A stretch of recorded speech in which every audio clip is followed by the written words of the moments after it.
इस वीडियो में हम क्लास 11 के इकोनॉमिक्स के चैप्टर 1 को स्टडी करेंगे जिसका नाम है Indian economy on the eve of independence. तो इस वीडियो में हम क्या देखेंगे, the state of the Indian economy in 1947, that was the year of independence, India's independence, the factors that led to the underdevelopment and stagnation of the Indian economy. तो पहले हम basic introduction से start करते हैं। Low level of economic colonial rule. British rule से पहले India की economy काफ़ी हद तक इंडिपेंडेंट थी। Agriculture was main source of livelihood, लेकिन मैन्युफैक्चरिंग एक्टिविटीज़ भी अच्छी तरह विकसित थी। इंडिया विशेष रूप से हैंडीक्राफ्ट इंडस्ट्रीज़ जैसे कि कॉटन और सिल्क, टेक्सटाइल, मेटल वर्क और प्रेशियस स्टोन वर्क के लिए विश्व प्रसिद्ध था, जिनकी क्वालिटी और क्राफ्ट्समैनशिप के कारण इंटरनेशनल मार्केट में काफ़ी हाई डिमांड थी। कॉलोनियल पीरियड में अपनाई गई इकोनॉमिक पॉलिसी का उद्देश्य इंडियन इकॉनमी की डेवलपमेंट नहीं था, बल्कि इन कॉलोनियल गवर्नमेंट का मेन मकसद था protection and promotion of their home country economy. आगे हम इन सभी सेक्टर्स के बारे में स्टडी करेंगे जो कि इंडियन इकॉनमी को डायरेक्टली अफेक्ट करते हैं, जैसे कि agriculture sector, industrial sector, foreign trade, demographic condition, occupational structure and infrastructure. Agriculture sector. British colonial rule के दौरान लगभग 85% पॉपुलेशन जो है विलेजेस में रहती थी और एग्रीकल्चर पर ही निर्भर थी। इतने बड़े पॉपुलेशन के बावजूद भी एग्रीकल्चर सेक्टर में स्टेगनेशन और कई बार डिटेरियोरेशन देखने को मिला। एग्रीकल्चर प्रोडक्टिविटी बहुत कम रही, जिसके कुछ कारण थे, जैसे कि low level of technology, lack of irrigation facilities, negligible use of fertilizers. Agriculture में स्टेगनेशन का मुख्य कारण कॉलोनियल गवर्नमेंट द्वारा लागू किए गए लैंड सेटलमेंट सिस्टम थे, विशेष रूप से जिम्मेदारी सिस्टम। इस सिस्टम में एग्रीकल्चर से होने वाला प्रॉफिट कल्टीवेटर्स की बजाय जमींदार्स को मिलता था। जमींदार का मुख्य उद्देश्य था सिर्फ रेंट इकट्ठा करना और बदले में वो एग्रीकल्चर की इम्प्रूवमेंट के लिए कुछ भी नहीं करते थे। कुछ क्षेत्रों में कमर्शियलाइजेशन ऑफ एग्रीकल्चर के कारण कैश क्रॉप्स की यील्ड बढ़ी, लेकिन इससे फार्मर की इकोनॉमिक कंडीशन में सुधार नहीं हुआ, क्योंकि फूड क्रॉप्स की जगह कैश क्रॉप्स ब्रिटिश इंडस्ट्रीज़ के लिए उगाई जाने लगी। इंडिपेंडेंस के समय पार्टीशन ऑफ इंडिया से एग्रीकल्चर को बड़ा झटका लगा, क्योंकि हाईली इरिगेटेड और फर्टाइल लैंड का बड़ा हिस्सा जो है पाकिस्तान में चला गया, जिससे इंडिया का एग्रीकल्चर आउटपुट घटा। विशेष रूप से जूट इंडस्ट्री प्रभावित हुई, क्योंकि jute producing area east Pakistan, जिसे बांग्लादेश बोलते हैं, में चला गया, जिससे इंडिया की जूट गुड्स इंडस्ट्री को रॉ मटेरियल की भारी कमी झेलनी पड़ी। Next is industrial sector.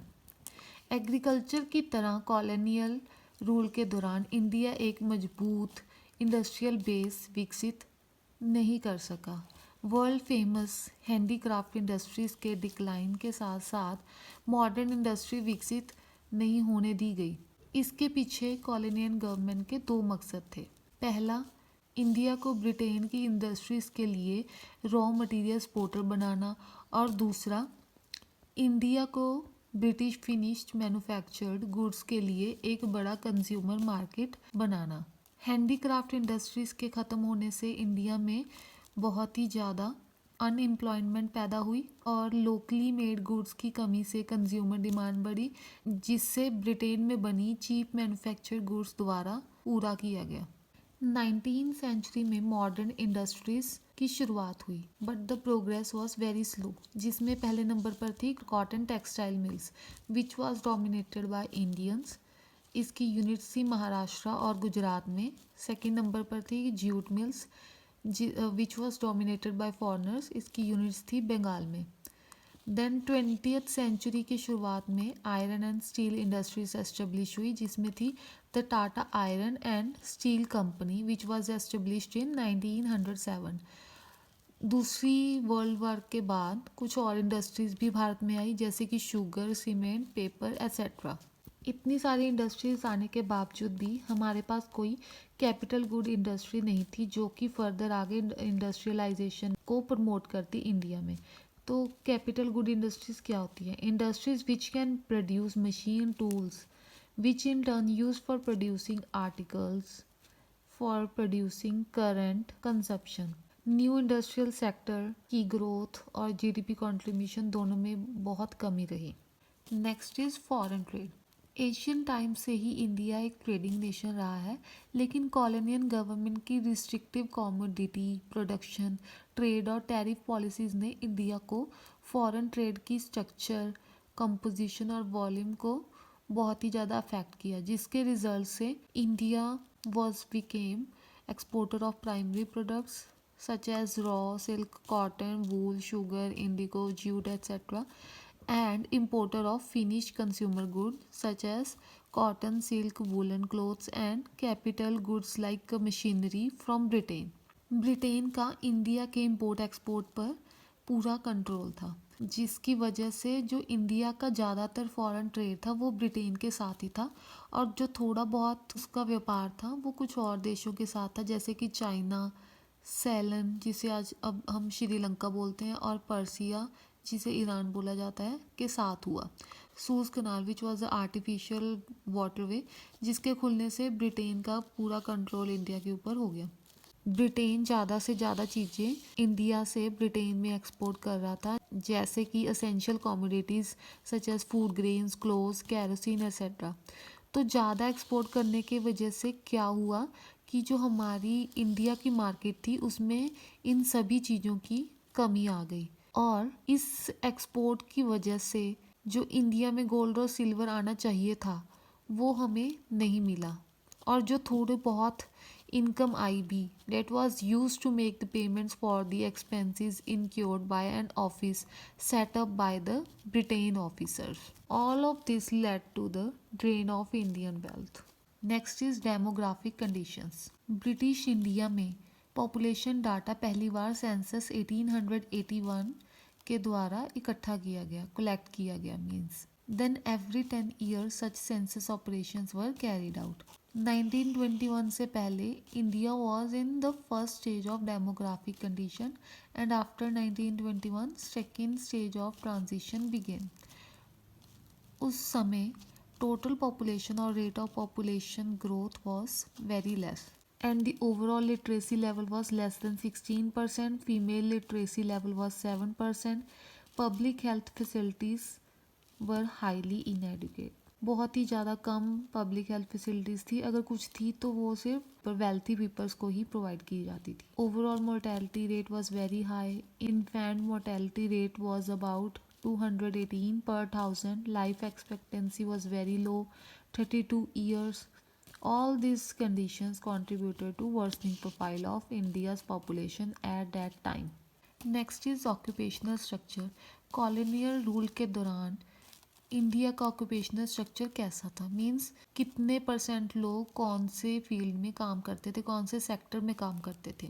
जैसे कि एग्रीकल्चर सेक्टर में 70 to 75% of the Indian population was there, और मैन्युफैक्चरिंग में सिर्फ 10% लोग काम करते थे, और सर्विस सेक्टर में 10 से 20%। Then regional occupational structure in India. Regional means area wise occupational structure कैसा था इंडिया में कॉलोनियल रूल के दौरान। तो parts of Madras presidency, present day Tamil Nadu, Andhra Pradesh, Kerala, Karnataka, Maharashtra और बंगाल में एग्रीकल्चर पर वर्कफोर्स की डिपेंडेंस में कमी आई, और इसके साथ मैन्युफैक्चरिंग और सर्विस सेक्टर में एम्प्लॉयमेंट बढ़ा। इसके अलावा उड़ीसा, राजस्थान और पंजाब में the share of workforce in agriculture was increased. Last topic is infrastructure.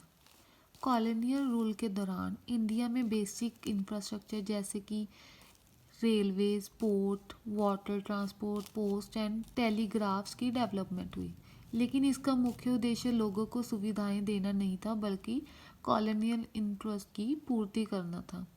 British rule से पहले बनी सड़कें जो है मॉडर्न ट्रांसपोर्टेशन के लिए फिट नहीं थी, और कॉलोनियल गवर्नमेंट भी लैक ऑफ फंड्स के कारण बेहतर रोड नेटवर्क नहीं बना पाई। जो रोड बनी वो सिर्फ आर्मी मूवमेंट के लिए थी या फिर कंट्री साइड से रॉ मटेरियल को रेलवे स्टेशन और पोर्ट तक पहुंचाने के लिए बनी। इंडिया में रेलवे की शुरुआत 1850 में हुई। रेलवेज हमारी इंडियन इकोनॉमी को पॉजिटिवली अफेक्ट करती हैं, जिससे हमें क्या फ़ायदा हुआ कि इजी ट्रांसपोर्टेशन हुई, break the geographical and cultural barriers, it increase the commercialization also in the country. Road और रेलवे के साथ साथ इनलैंड ट्रेड और सी लेन की भी डेवलपमेंट हुई। इनलैंड और sea lanes were proved uneconomical, जैसे कि कोस्ट कैनाल इन उड़ीसा कोट, जो कि भारी खर्चे के बाद भी रेलवे से कंपटीशन के कारण उसे छोड़ना पड़ा और ये फेल हो गई।